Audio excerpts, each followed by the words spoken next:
नमस्कार।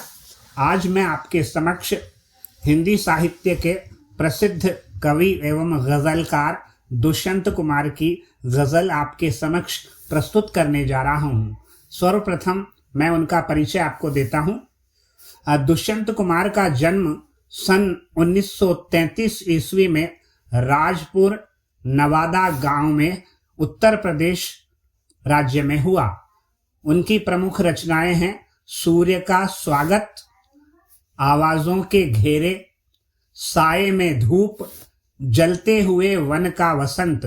ये सारे काव्य संग्रह हैं। सूर्य का स्वागत, आवाजों के घेरे, साए में धूप, जलते हुए वन का वसंत, ये सारे काव्य संग्रह हैं।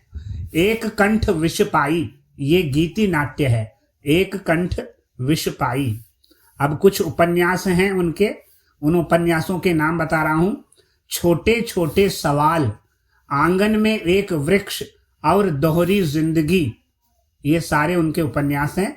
पहला उपन्यास छोटे छोटे सवाल, दूसरा आंगन में एक वृक्ष और तीसरा है दोहरी जिंदगी। ये तीनों उपन्यास हैं। इनकी मृत्यु सन 1975 ईस्वी में हुई। अब यहाँ पर मैं आपके समक्ष दुष्यंत कुमार जी की जो गज़ल प्रस्तुत करने जा रहा हूँ वह उनके गज़ल संग्रह साए में धूप से ली गई है। गज़ल एक ऐसी विधा है जिसमें सभी शेर अपने आप में मुकम्मल एवं स्वतंत्र होते हैं। उन्हें किसी क्रम व्यवस्था के तहत पढ़े जाने की कोई दरकार नहीं होती। एक तो है रूप के स्तर पर तुक का निर्वाह, रूप के स्तर पर तुक का निर्वाह, तुक तो आप जानते ही हैं। और दूसरी है अंतर वस्तु के स्तर पर मिजाज का निर्वाह। पहले शेर की दोनों पंक्तियों का तुक मिलता है और उसके बाद के शेरों की द्वितीय पंक्ति में उस तुक का निर्वाह होता है। आमतौर पर गजल के शेरों में केंद्रीय भाव का होना कोई आवश्यक नहीं है, लेकिन यहाँ पूरी गजल एक ऐसी खास मनस्थिति में लिखी गई जान पड़ती है।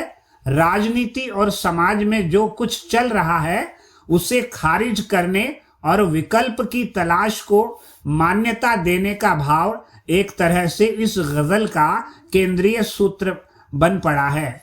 इस प्रकार दुष्यंत की यह गजल हिंदी गजल का एक सुंदर नमूना आपके समक्ष प्रस्तुत करेगी। तो अब मैं आपके समक्ष ये दुष्यंत कुमार जी की गजल पढ़ने जा रहा हूं।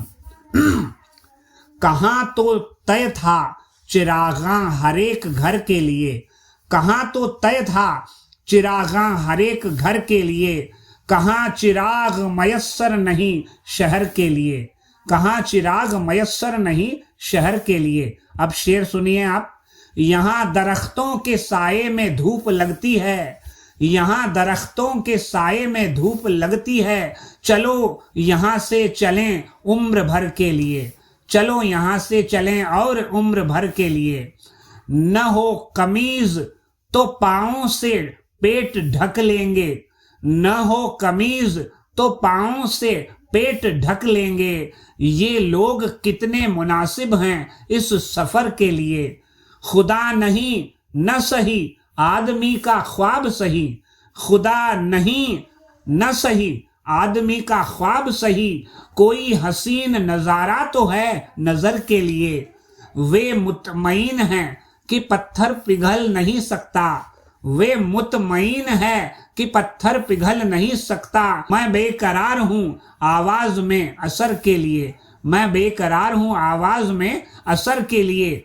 तेरा निजाम है सिल दे जुबान शायर की, तेरा निजाम है सिल दे जुबान शायर की, ये एहतियात जरूरी है इस बहर के लिए। और अंतिम शेर आप सुनिए। जिए तो अपने बगीचे में गुल मोहर के तले, जिए तो अपने बगीचे में गुल मोहर के लिए, मरे तो गैर की गलियों में गुल मोहर के लिए, मरे तो गैर की गलियों में गुल मोहर के लिए। और अंत में वापस वही शेर, कहाँ तो तय था चिरागां हर एक घर के लिए, कहाँ चिराग मयस्सर नहीं शहर के लिए। कुछ कठिन शब्द इसमें आए हैं, उनके बारे में भी आपको बता देता हूं। पहला शब्द है मयस्सर। मयस्सर तात्पर्य होता उपलब्ध। और दूसरा शब्द है दरख्त। दरख्त का तात्पर्य है पेड़। मुतमईन। मुतमईन का तात्पर्य है इत्मीनान से या आश्वस्त। मुतमईन। अगला शब्द है बेकरार, तो आप जानते ही हैं, बेचैन, आतुर। एक शब्द है निजाम। तेरा निजाम है, ये आया था, तो यहां पर है सिलदे जबान शायर की, ये शेर आया था, तेरा निजाम। निजाम का तात्पर्य होता है राज या शासन। एक शब्द है एहतियात। एहतियात तो आप जानते हैं, एहतियात का मतलब सावधानी। और अंतिम शब्द है बहर। छंद को उर्दू में क्या कहते हैं? बहर। और यहाँ पर हमने इस गजल को पूर्ण कर लिया है। आपने ध्यानपूर्वक इसे सुना, इसके लिए आपको बहुत बहुत धन्यवाद। नमस्ते।